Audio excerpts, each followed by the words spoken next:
अस्सलामुअलैकुम एवरीवन, कैसे हैं आप सब। और उम्मीद है आप सब खैरियत से होंगे। आज मैं जिस टॉपिक के ऊपर बात करने के लिए यहाँ पे आपके सामने आई हूँ वो ये है कि हम हाउस जॉब से रिलेटेड डिस्कस करना चाहते हैं। ठीक है, हाउस जॉब की रोटेशंस कौन कौन सी होती हैं, सर्जिकल अलाइड, मेडिसिन अलाइड, आपको कौन सी चूज़ करनी चाहिए और लड़कियों के लिए क्या ज़्यादा फिजिबल है, तो हम उस बारे में सारी बात करेंगे। ठीक है, तो हाउस जॉब नॉर्मली जो फातिमा जना में स्टार्ट होती है वो मई में ही स्टार्ट हो जाती है।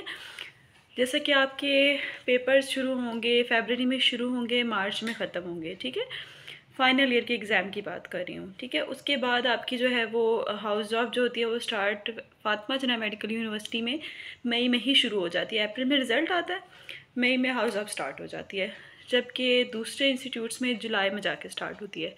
ठीक है, तो ये थोड़ा सा गैप आ जाता है और फातिमा जना में जल्दी ये हाउस जॉब होने की वजह से, मैं फातिमा जना से थी तो मुझे बेनिफिट ये हुआ कि मेरी हाउस जॉब ख़त्म जल्दी हो गई। अप्रैल में मेरी हाउस जॉब ख़त्म हो गई थी। इस ईयर जिस ईयर में अब हैं, अप्रैल 2024 में मेरी हाउस जॉब ख़त्म हो गई थी। तो इसका फ़ायदा मुझे ये हुआ कि उसी टाइम लोकम की सीट्स बिल्कुल न्यूली लॉन्च थी। मतलब ये कि फ़र्स्ट बैच आना था, फ़ेज़ 1 आना था, तो उसके अंदर जो थे ना, मैंने अप्लाई कर दिया तो हम लोगों की सिलेक्शन हो गई अल्हम्दुलिल्लाह। तो हमारी बैच की, जो हमारे बैच एफजे का बैच था, उसमें से काफ़ी सारी लड़कियों की सिलेक्शन हो गई ऑन लोकम सीट्स। ज़्यादातर उन लोगों की सिलेक्शन हुई थी जो एक एक साल से बैठे हुए थे, हमसे सीनियर ग्रेजुएट्स थे। 2021 का बैच था, उनकी सिलेक्शन हुई थी। लेकिन 2022 बैच में से सिर्फ एफजेआइट्स थी जिनकी सिलेक्शन लोकम बेसिस पे हुई, बाकी सब सीनियर्स थे जो एक एक साल पहले के ग्रेजुएट थे। तो हम लोगों को इस चीज़ का बेनिफिट ये हुआ। खैर, अब हम जो बात करने वाले हैं वो हाउस जॉब की रोटेशन से रिलेटेड है। बाकी मैं उसके बाद आपको बताऊंगी what is Lokam based seats और what is PPSC and all that. वो भी आपके काम की चीज़ नहीं है। ठीक है, अभी आप बेसिक हाउस जॉब पे रहें। ठीक है, हाउस जॉब का ड्यूरेशन मैंने बता दिया कि कौन कौन से मंथ्स में कहाँ कहाँ स्टार्ट होती है। ठीक है, सबसे पहले आपको कौन सी रोटेशन रखनी चाहिए, कौन कौन सी बाद में रखनी चाहिए। ठीक है, तो सबसे पहले मेरे ख्याल में मेडिसन रखनी चाहिए और उसके साथ आपको मेडिसिन अलाइड या सर्जिकल अलाइड कोई भी आप साथ एडजस्ट कर सकते हैं। तो सर्जरी आपको एंड पे रखनी चाहिए, आई थिंक सो, मुझे ये लगता है, क्योंकि मेडिसिन में बहुत सारी चीज़ें ऐसी हैं कि वो आपको शुरू से ही पता होनी चाहिए। ठीक है, मतलब बेसिक डिजीज़ और जो है ना, ज़्यादा लर्निंग, जब हम नए नए हाउस जॉब में आते हैं ना, उस वक्त हमारा नॉलेज ज़रा फ्रेश होता है।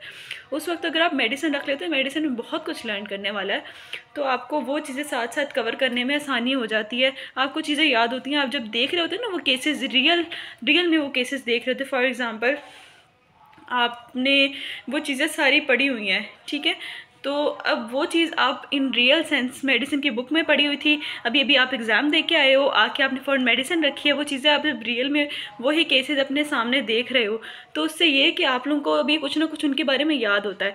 तो राउंड्स के ऊपर आपसे SRs PGRs वो सारे आपसे पूछते हैं, तो आपको आता होता है, बड़ी खुशी होती है कि हमें आता होता है।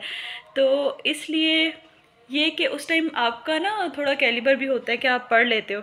एंड पे जाके ना, अगर आप मेडिसिन रखते हो तो एंड पे जाके ना अपनी बस हुई होती है हाउस जॉब कर करके, तो ना पढ़ने की वो आपकी होती है सेंस कि हमने कुछ पढ़ना है, कुछ सीखना है, सीखने वाली चीज़ ना बिल्कुल मर जाती है एंड पे जाके। तो इसलिए जो है ना, शुरू में मेडिसिन रख लेना। ठीक है, उसका ये फ़ायदा हुआ कि आपकी चीज़ें ये याद भी होंगी, दूसरा ये कि रिन्यू करने आसान होंगे आपको। अच्छा, हमने मेडिसिन की बात कर ली, उसके बाद हम बात करने वाले हैं कि मेडिसिन की अलाइड कौन कौन सी होती हैं, आप कौन कौन सी चूज़ कर सकते हैं, क्या क्या आपको रखनी चाहिए। ठीक है, मेडिसिन के अलाइड में हमारे पास सबसे पहले आती है पीड्स। ठीक है, दूसरी चीज़ जो आती है वो एनेस्थीसिया आती है। ठीक है, एनेस्थीसिया गंगाराम के अंदर मेडिसिन के अलाइड में आती है, बाकी जगहों पे मैंने सुना है कि वो सर्जरी के अलाइड कंसीडर की जाती है, हालांकि वो है मेडिसिन की ही अलाइड। ठीक हो गया, और ये दो चीज़ें हो गई। तीसरी चीज़ हमारे पास आती है नेफ्रोलॉजी। ठीक है, चौथी चीज़ आती है न्यूरोलॉजी, पांचवी चीज़ आती है कार्डियोलॉजी। ठीक है, और इस तरह की है, एक दो साइकेट्री आ जाती है, डर्मेटोलॉजी आ जाती है। ठीक है, तो इनमें से पीडियाट्रिक के साथ एक पीडियाट्रिक मेडिसिन वाली हो गई, और दूसरी जो होती है ना वो दूसरी क्या कहते हैं, एक और भी पीड्स की आगे ब्रांच है जो इम्यूनाइजेशन वगैरह से रिलेटेड होती है, वो भी आती है, ठीक है। तो उसके लिए आपको मेडिसिन के लाइन में से आपको सबसे ज़्यादा प्रेफर किसको करना चाहिए? तो सबसे पहले तो आपका फील्ड ऑफ इंटरेस्ट की बात आ जाती ना, कि आपका फील्ड ऑफ इंटरेस्ट क्या है। गंगाराम में न्यूरोलॉजी बिल्कुल फारिग है, ठीक है। न्यूरोलॉजी रख के आप अपनी रोटेशन बर्बाद कर रहे हो, ठीक है, वो नहीं रखिएगा, ठीक है। अगर आपने कुछ सीखना है तो एनेस्थीसिया रखें, पीड्स रखें, ठीक है, डर्मा रखें, इन 3 या साइकेट्री, ये 4 रोटेशंस हैं जो सीखने वाली हैं, जिनमें आपको कुछ ना कुछ सीखने को मिलेगा और आपको उस चीज़ का आगे फ़ायदा होगा। फॉर एग्जांपल आपने बाहर जाना है, प्लेब वगैरह करना है, उस सूरत में अगर आप जाना चाहते हैं तो आपके लिए साइकेट्री की रोटेशन बहुत अच्छी है, क्योंकि बाहर जो है वो ज़्यादा इस चीज़ को जो है ना प्रेफर किया जाता है, साइकेट्रिक इश्यूज़ वहाँ ज़्यादा हैं और इस चीज़ को ज़्यादा प्रेफर किया जाता है, कोई आगे साइकेट्री में जाएगा इस तरह। तो दूसरी चीज़ डर्मा, क्योंकि अगर आगे आपने बेसिक हेल्थ यूनिट में काम करना है या गवर्नमेंट सेटअप में काम करना है, जैसे हम लोग कर रहे हैं अभी इस टाइम, मैं BHU में कर रही हूँ काम। मैं बात कर रही थी कि BHU वगैरह में 90% केसेस स्किन इश्यूज़ के आते हैं, ठीक है। स्किन रिलेटेड प्रॉब्लम्स मतलब ख़ारिश हो गई है, फोड़े फिंसियाँ हैं, स्किन से related fungal infection, allergies, sir के अंदर उनके फंगल इन्फेक्शन हुआ होता है क्योंकि वो गंदे बहुत रहते हैं, इस वजह से जो है ना मिट्टियों में फिरना और सारा कुछ, सबसे ज़्यादा उनको स्किन प्रॉब्लम्स होते हैं।